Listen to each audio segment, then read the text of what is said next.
Hi, hello, and welcome everybody. My name's Arwen, also known as Saluki Pop.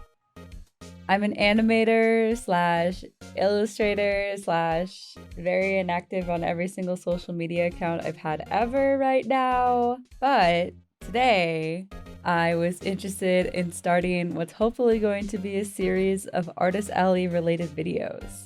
Before we get into this, I hope you guys enjoy this time-lapse, avatar, moving, sometimes pictures, podcast, whatever type video. I'm gonna be real with everybody for a second. I don't have a nice art studio to film in. I use my parents' abandoned office, and most of the time I'm drawing in a chair or my bed. So I don't have the fancy, nice, cute, aesthetic art studios that I see other people have. I wish I could be like that. I'm not, I don't. I'm not built like that. But regardless, for those unaware, I have been tabling since 2023, so this will make it my third year going to Artist Alley events. I've done a couple of niche markets, mostly pertaining to anime and K-pop, but for the most part it's been the average 3-day convention, show, etc. As a recent graduate, I wanted to take this transitional time to kind of focus in on tabling, because to be honest, I think that this type of work is really fulfilling for me. I really enjoy doing Artist Alley. I've been going to conventions since 2016. So to finally be someone who tables is really, really enjoyable. And hopefully I can do it more in the future because, again, it is just one of my favorite aspects of conventions. So crossing fingers. With this shift in focus, I've been watching a bunch of Artist Alley vlogs. I think I've watched almost nearly every single one. If there's an Artist Alley vlog out there, I probably watched it at this point. They're very motivating to me. Obviously, they're very informative. Sometimes they're just fun to have in the background while I do con crunch and all that. So I decided, why not also contribute to that?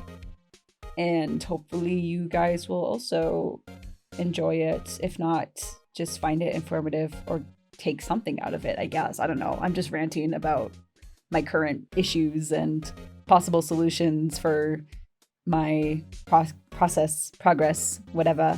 Moving on, to give some context into my current situation, I guess, I was accepted a couple of months into 2 conventions for the summer. The first one being animethon in Edmonton, Alberta, which is in Canada, and the second one being Anime NYC, which is in, you guessed it, NYC. Though this is technically not my first US convention, my very first US convention was earlier this year at Anime Los Angeles in January, but this is going to be my first East Coast side convention in all of North America, as well as probably the biggest show, as there is 100,000 people, I believe last year they said. And the biggest show that I've gone to has around 15K. So that's going to be interesting to experience. Another aspect too is both of these events are in August. I think I have about a week-ish between both events. So this is going to be the tightest squeeze between 2 different shows for me. So that is also going to be very fun and not stressful. Initially, I wanted to do more than just these 2 events. The original plan was to table share with my friend Gabby, go follow, and we were going to do other events such as Anime Boston, Anime North, Otakuthon possibly, etc., etc. However, luck was not on our side this year. Also given everything that's happening right now. In the end, these 3 conventions were the only ones that I got accepted into this year. I wanted to make the most out of it anyways, and given how competitive Artist Alley is now, especially in the bigger events, I was grateful for even getting into these 3, to be perfectly honest.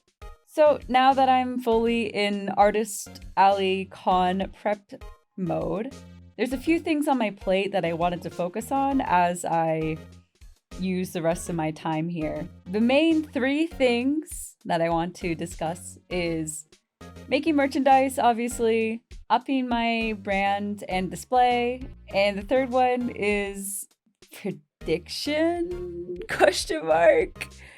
I'll elaborate when we get into the nitty-gritty details. Number 1, merchandise.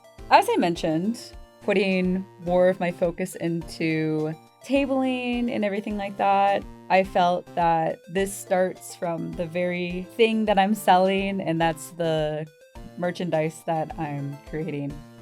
Currently, I'm selling a lot of average Artist Alley items. Prints, I sell stickers as well as acrylic charms.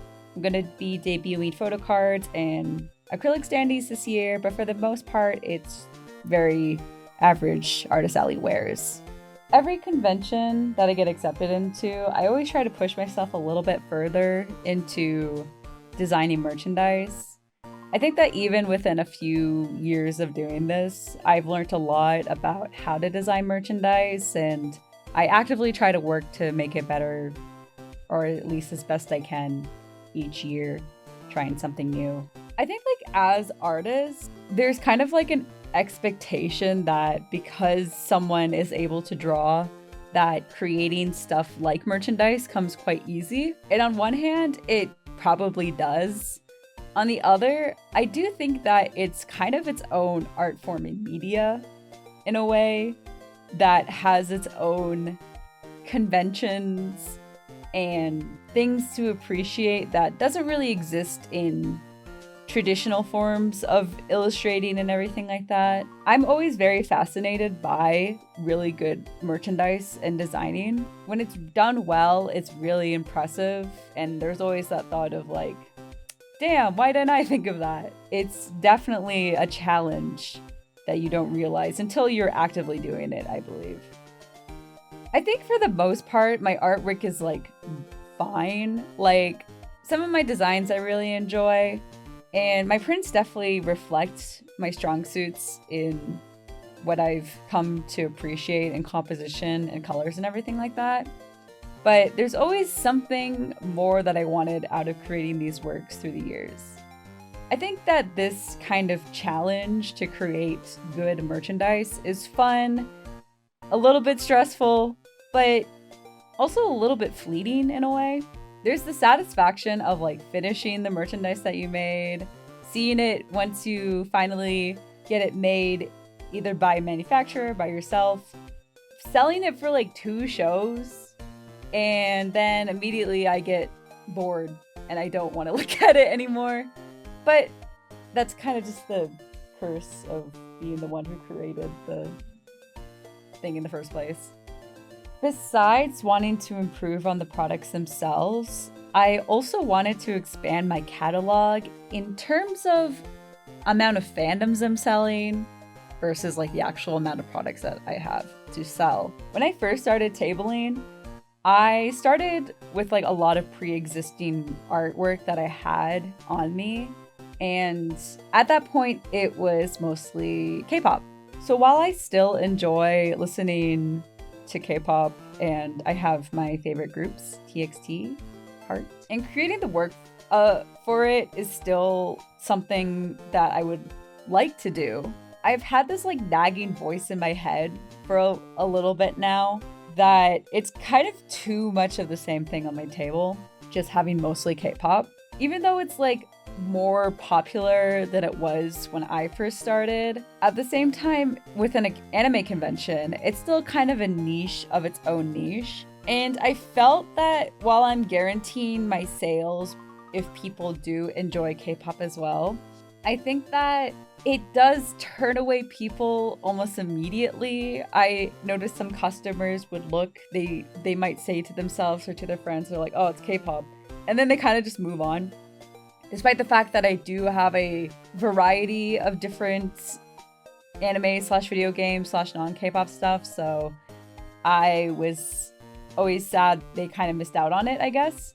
I've decided ultimately that I wanted to shrink down my K-pop catalog this year to prioritize non-K-pop merchandise to only the pieces that I really like or the ones that I knew sell well in previous years. I have like a couple new designs that I wanted to plan, but I'm restricting myself to only said few designs. In an ideal world, I would have like 5 million square feet to sell all of my different products and all my different fandoms, and everybody would come and they'd find exactly what they like, and there would be no financial burden on me for this hypothetical. But realistically, I only have about like 3 to 4 feet table space because I'm sharing with people, so I needed a little bit of adjusting.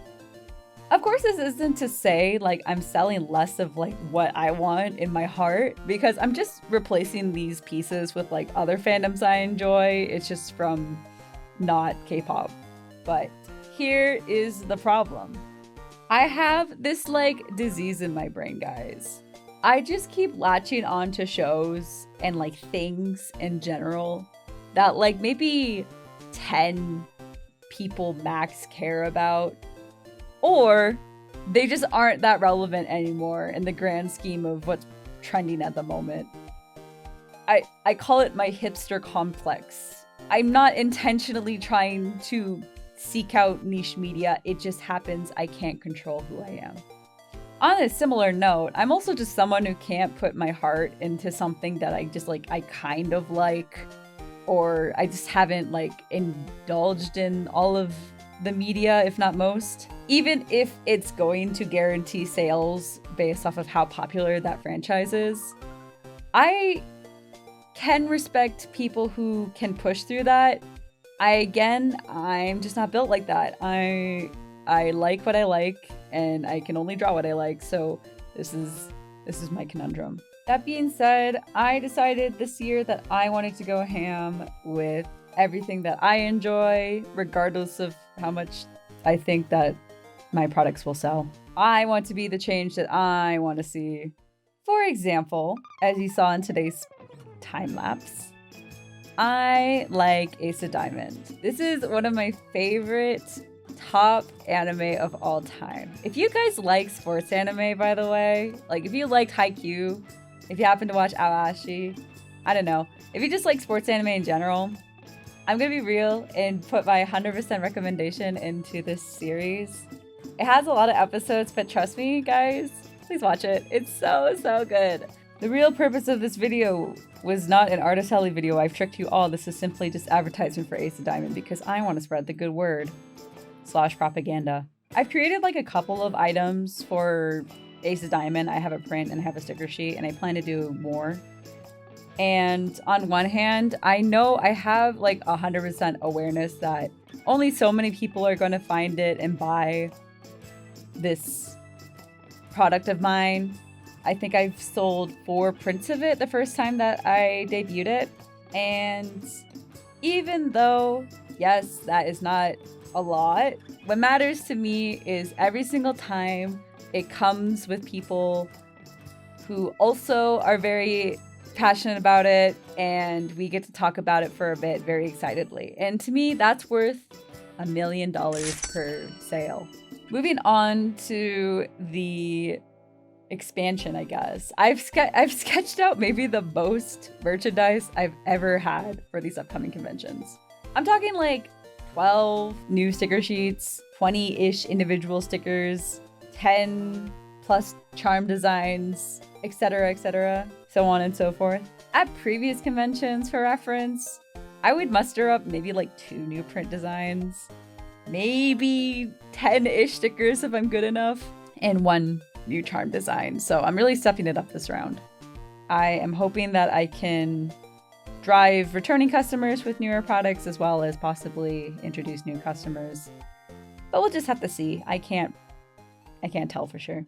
Number 2, display. So obviously display and branding is like another factor within tabling at an Artist Alley convention. I wanted to, once again, elevate this to be better. Currently, this is what my table setup looks like. This is the most recent event at ALA.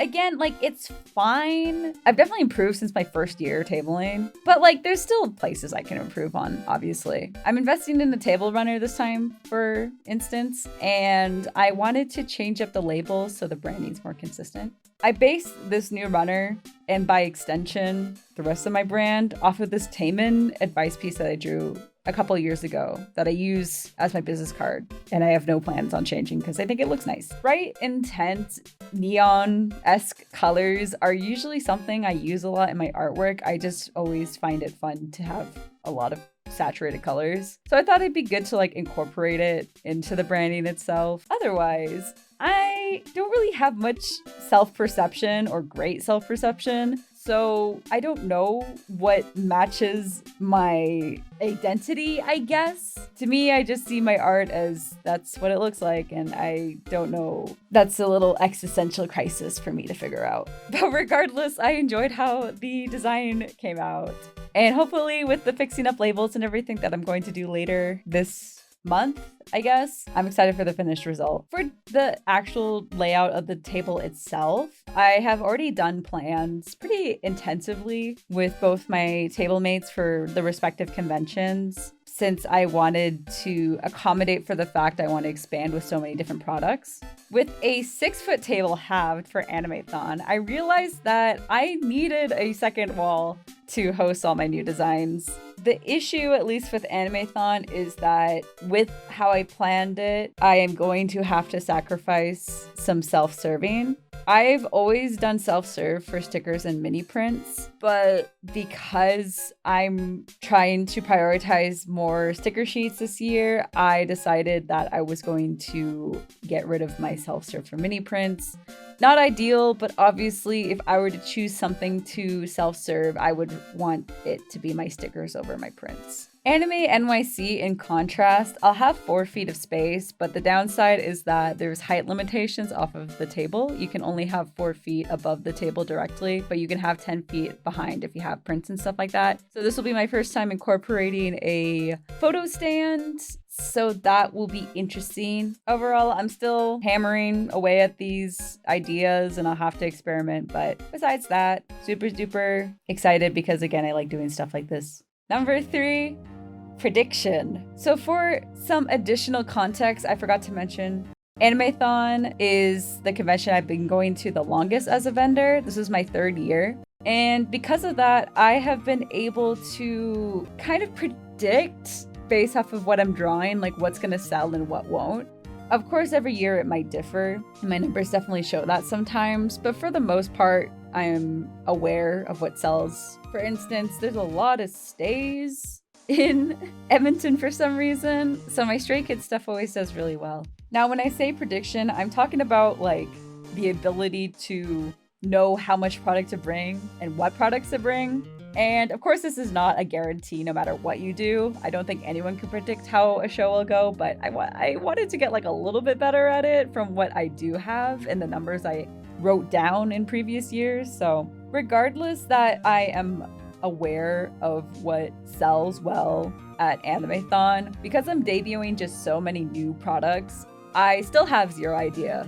And stuff that I thought might sell well hasn't, and things I didn't know would sell well will. So that's a lot of products I'm going to have to go through a test period with at Animethon. Because Animethon is the smaller event, it's actually kind of beneficial to me because that will be a proper trial until I go to the bigger event where hopefully the numbers will increase. Maybe not completely 1-to-1, but definitely I could assume with the bigger attendance. Despite that, I still feel like Anime NYC I'm very, very unsure of. It's making me a little bit nervous, to be completely honest. Demographics are just like harder to predict than I initially thought when I started doing this. As someone who's tabled at both Otafest and Animethon, which for people who aren't local to here, these two events are Alberta's like main conventions. It's about a 3-hour drive between the two cities that they're hosted in. And even with that, I still notice discrepancies between different fandoms. Like, there's some fandoms that I've drawn for that did really good at Otafest, but they didn't do that well at Animethon. And this is just 3 hours within the same city. A lot of the same attendees are going. Not everybody, obviously, but definitely a good number. If a 3-hour drive can be enough to change the demographics of who's going to a certain show and what's selling, then a different country is different, as well as a different side of said continent. I got a little bit of that change in demographics and what people buy thanks to ALA, but for some reason an East Coast audience to me feels like it's going to be another experiment and trial to figure out what people like over there. I've been reassured multiple times that it'll be okay, but it's just something I have to factor in going to this convention. So in conclusion, this is the state of my con progress, I guess, at the moment. The goal of this video was just to kind of lay those issues that I had out, lay down some groundwork of what's going to come, and to motivate myself to keep pushing and working hard on what I'm doing. I do want to vlog the cons themselves when the time comes, or even just provide another commentary video of how it went with some B-roll.